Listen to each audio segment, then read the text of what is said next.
Welcome back to Pandemic Pass, a side pod run by me, your host, Casey Siddons. This pod is all about the ramifications of COVID on our education system and how we emerge stronger. Although I'm still operating under Ed's Not Dead, and don't worry, Ed's Not Dead will be back. This particular episode is called The Way Out. It sounds a lot more Hollywood, perhaps, than what it ultimately is. So the whole point of this particular episode is, how do we get out of this mess? We've been struggling, I think, as an education system to really wrap our heads around, how to teach in this environment, how kids are learning in this environment. And then we haven't really spent a lot of time thinking critically about how we not only return, but what do we do once we're back face-to-face with kids to repair the damage? Well, with this episode, I brought in three folks who I think will really help us figure it out. In part one, this very episode that you were listening to, I'm bringing back the interview we did on Ed's Not Dead a few weeks ago with Congressman Bobby Scott, chair of the Education and Labor Committee in the House of Representatives. I thought it was appropriate to bring him back because this is a three-part episode, and we're starting from the 30,000-foot view.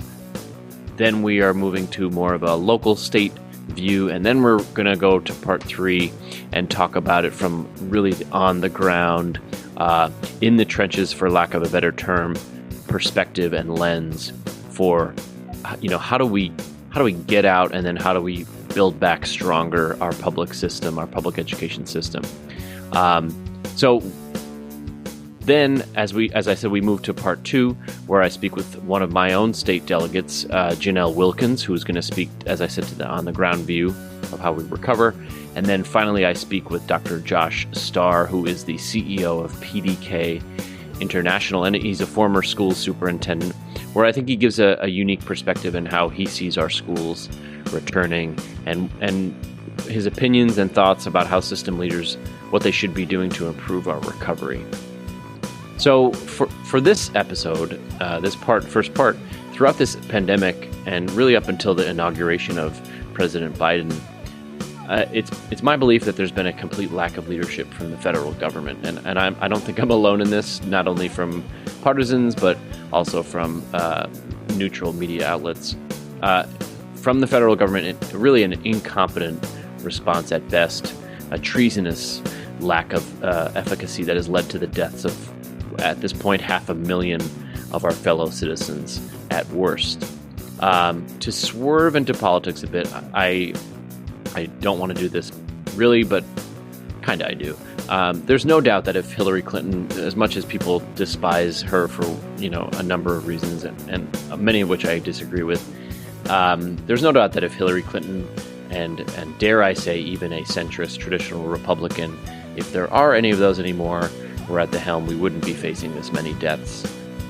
With a 50-state strategy of a vaccine rollout to boot, and folks that need the vaccine aren't able to get it depending on your state and community, this pandemic certainly would be a challenge for any president of any party. But you elect a clown, expect the circus, and here we are. So, end political rant for now. Thankfully, we're on the mend with competent folks in the executive branch. And as I said in this episode of Pandemic Pass, the first part, I'm joined by my Ed's Not Dead colleagues, Peter and Robbie, so you get a little taste of them again. And then you're going to have part 2 and 3 to look forward to as well. So enjoy this first part. Again, I'm talking to we're talking to Congressman Bobby Scott, who is the chairperson of the Education and Labor Committee in Congress. And he's really the person you want to speak to if you want to figure out how our country can best move forward policy and legislation-wise. He certainly did not disappoint. This is Pandemic Pass, Episode 4, The Way Out, Part 1. We'll see you on the flip side.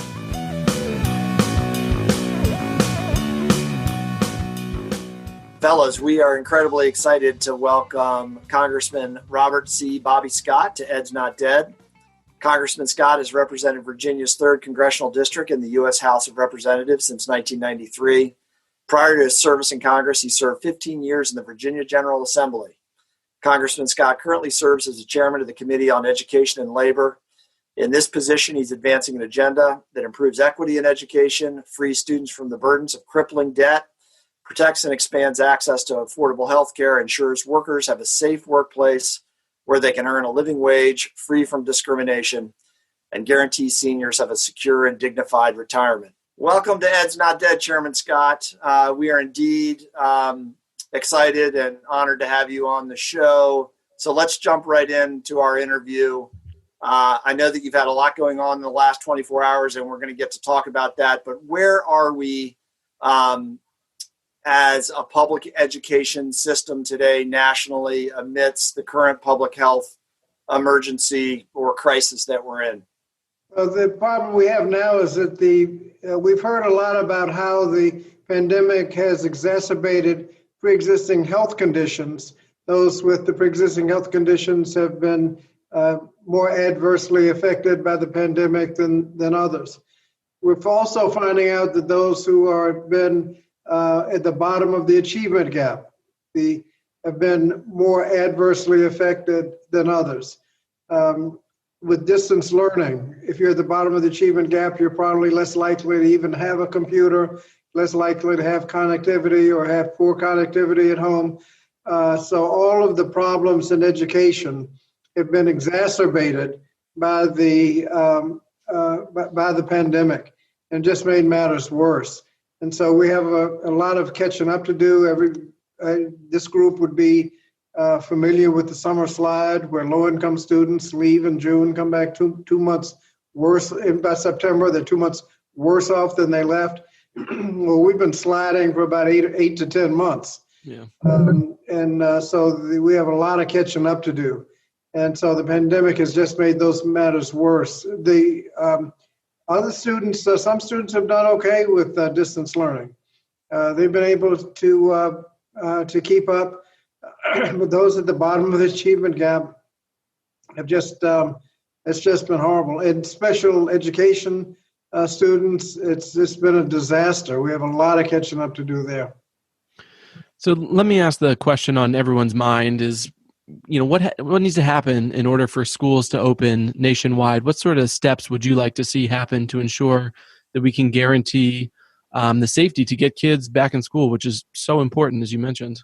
Well, first of all, I think everybody who's looked at it recognizes that students do much better when they're in school, in-person instruction.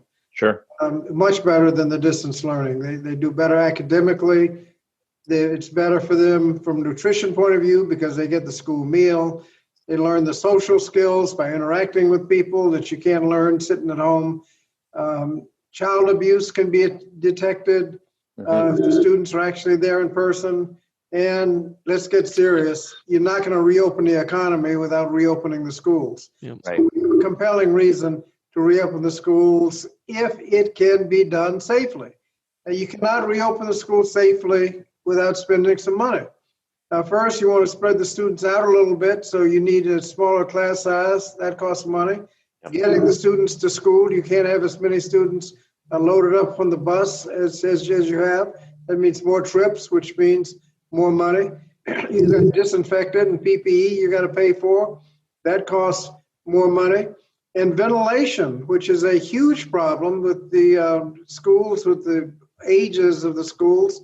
And the fact that a lot of schools have heating, ventilation, air conditioning problems pre-existing. Yep. We need to make sure they have proper ventilation. If you're in a school, without proper ventilation, if one student is infected, by the end of the day, they've all got it. If you got proper ventilation, you have a chance of surviving.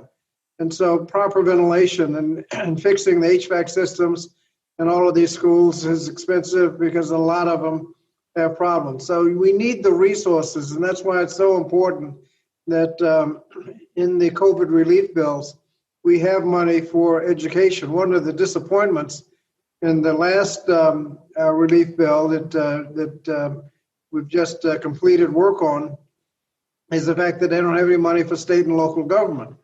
Right. With the reduction in revenue, the only way they can, state and local government can balance their budgets, which they have to, is either fire people or cancel contracts and let the contractor fire people. I mean, and when you get to education, which is a huge portion of local and state government, they have to lay off education officials, about 700 and some thousand education officials across the country have been laid off already. Yeah, those are people who will not be there for instructional purposes. So the fact that we didn't do state and local is a real disappointment. It means that the money we have in there for education will, instead of helping the situation, will just go to offset some of the cuts. and so, and I'm sorry to interrupt, but that $82 billion in funding for education that's about to go through, what are some more highlights of that money that will be used? Well, a substantial portion of that would be K through 12, about $58 billion. And it's distributed to a large extent based on the Title I formula, so land where it's actually needed. Sure. An incredibly significant portion will go to private schools and not to public schools where it's most needed. Right. But if you want the bill passed, some things you just have to put up with. But it's there, and the school systems will use the money to make up for the deficits. There's a lot of catching up that needs to be done. I'd like for additional funding to take place to make sure that school systems can cancel the summer vacation. Yeah, we can't afford to take 2 more months off, inflict another summer slide where the students start regressing all over again.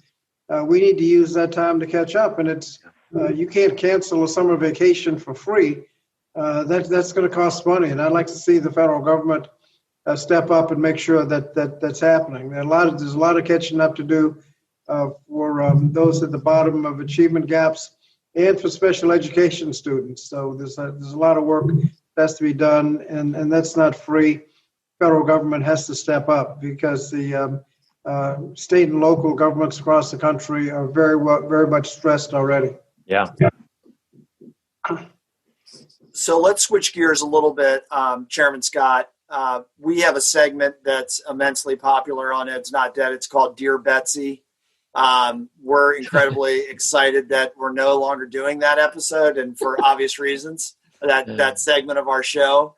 So we want to look beyond the pandemic for a minute. Well, let me say one thing. You always like to say something nice, and with this secretary. Okay, say something nice. That's good. With this secretary, this has been difficult.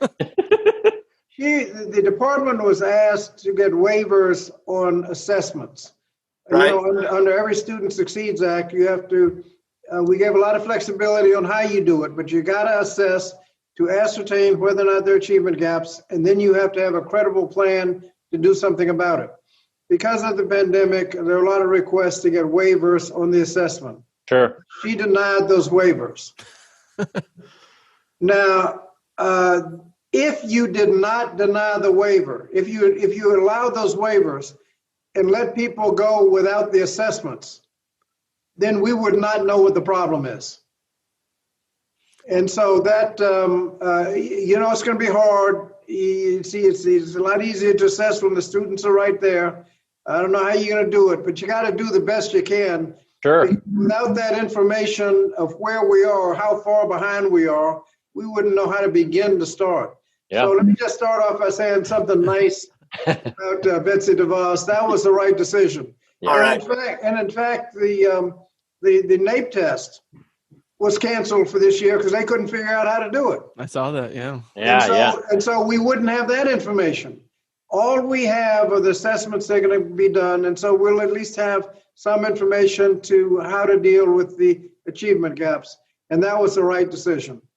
All right. Well, one thing's for sure, you're probably the first person on our show, including us, that's ever had a compliment. So we'll take it. But looking ahead, entering a new Democratic administration with President-elect Biden, what are your priorities for legislation for our K-12 public school systems across the country once we move beyond, obviously, this period of crisis that we're in? Well, first of all, we have to refocus on the achievement gap. That's the number one priority. Another thing is we have to deal with the segregation of schools across the country. GAO report a couple of years ago found that the schools today are as segregated today as they were in the 1960s. Yeah. I mean, and getting worse. I mean, how's that possible? Yeah. And we found that integrated schools do much better for all of the students. The achievement gaps are much less. The academic achievement is much better. And so there is a compelling reason to try to integrate the schools. Before you get to the social reasons and just basic civil rights, it's a better way to educate the students. And there are a lot of things that we can do. Two things the House passed that the Senate hasn't taken up. One is to codify a program that Obama started right at the end of his term, a little grant program to help localities who want to voluntarily integrate their schools come up with a plan that's effective. There's a little challenge there because in Seattle and in Louisville, Kentucky, they had voluntary plans, and the Supreme Court found they were unconstitutional. Wow. Now you can do it, but you got to do it right. And so you need a little technical assistance, and that costs a little money. So you could apply for this little grant program to get some technical assistance so you can fashion an effective plan that can withstand a constitutional challenge. I said it was at the end of his administration. Several localities applied for the money, but before any money went out, the new administration came in and canceled the program. Jeez. Well, we want to codify that program, and we passed legislation to do it, but the Senate hadn't taken it up. The other is the Equity and Inclusion Enforcement Act, which would give essentially what's called a private right of action under Title VI. Right now, because of Supreme Court decisions, if you're going to complain about discrimination based on patterns and practices or disparate impact in education, the Department of Education has to come forward and make the complaint. If they don't do anything, nothing gets done. Well, what's wrong with if you feel you've been discriminated against? What's wrong with you being able to bring the case yourself? The Equity and Inclusion Enforcement Act would allow the local civil rights groups, the local parent groups, to come forward and challenge practices that have a discriminatory impact. It also sets up an assistant secretary within the Department of Education and monitors like we have under Title IX, so that there'll be somebody in the local education, in the local education, its local school system, whose job it is to make sure that nobody's discriminating. Yeah. That bill has passed the House and had been taken up by the Senate. We need to pass that. But there is one thing that we have been successful in doing, and that is to remove about a 40-year-old vestige of the pre-1954 days, and that is a provision in law that prevents the use of federal funds in transportation for the purpose of school integration. Wow. That has been the law. You cannot use federal funds in transportation for the purpose of integrating your schools. Wow. That's been the law. And finally, by virtue of the COVID relief bill, we're able to get rid of that provision. And so you can use federal funds if you need to if you need to spend a little money on transportation to integrate the schools, and some of it is federal money. You can do it. Congratulations, Chairman Scott. That is a big deal. Yeah, that is a big awesome. deal. We have one more question here for you.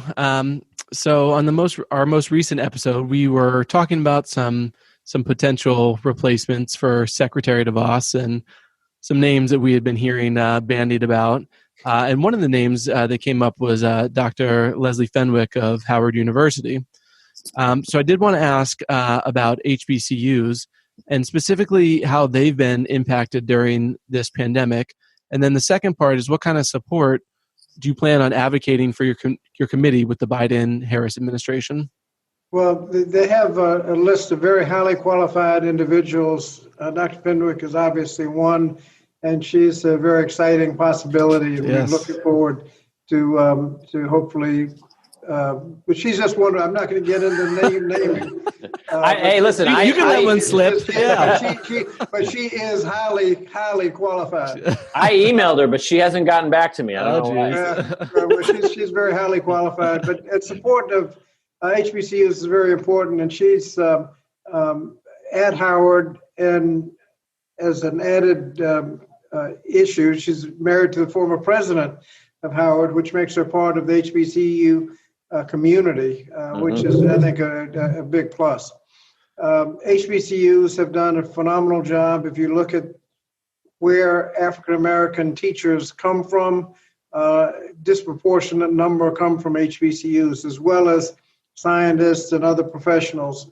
A disproportionate number come from HBCUs. And so support of HBCUs has been extremely important. Mm-hmm.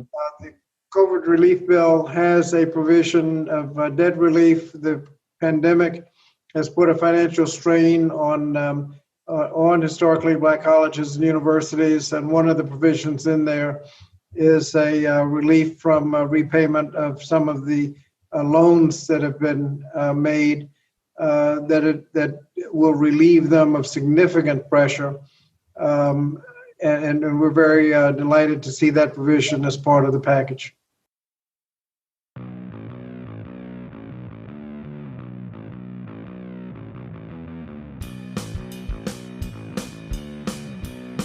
Welcome back. Hope you enjoyed that interview that we did. I know it was a little bit of a flashback from our Ed's Not Dead interview from a few weeks ago. But I hope you enjoyed it, and if you have any feedback, please go ahead and hop onto our iTunes page or on our website, edsnotdead.com, and give us some feedback about what you think of the show. And make sure you check out part 2 and 3 of The Way Out, episode 4 of Pandemic Pass. Thank you so much, and catch you later.